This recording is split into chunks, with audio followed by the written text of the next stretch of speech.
जन्म से जो शुरू थी वो मौत पे ही खत्म है। दुनिया समझे लीला पर मेरे सीने में जख्म है। त्रिकालदर्शी होकर भी मैं बन गया था मूक।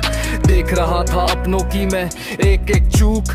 रथ का सारथी बना पर मन मेरा भी भारी था। कुरुक्षेत्र की भूमि पर वो कैसी तैयारी थी। सामने खड़े थे भीष्म गुरु द्रोण भी लाचार थे। जिनकी गोद में खेला आज वो ही शिकार थे। मैं रोक सकता था समय, मैं मोड़ सकता था तीर को, पर विधि के आगे मैंने झुका दिया शरीर को। अभिमन्यु जब घिरा था मैं सब कुछ था जानता, पर नियति के पन्नों पे लिखा वो आघात था। गांधारी की आंखों से जो गिरा वो अंगार था।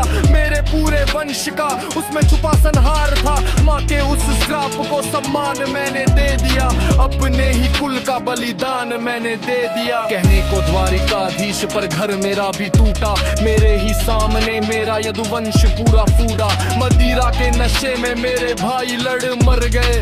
कल तक थे जो रक्षक वो काल बन के भिड़ गए। सोने की वो नगरी पानी में समा रही थी। मेरी ही बनाई दुनिया मुझको डरा रही थी। बांसुरी की धुन तो हो गई कब की मौन। सन्नाटा ही साथी था और मेरा था ही कौन। राधा भी नहीं थी पास, रुक्मिणी भी दूर थी। ईश्वर होकर भी मेरी हालत मजबूर थी। जंगल में था लेटा जब वो तीर पैर में आ लगा। शायद उसी पल मेरा सोया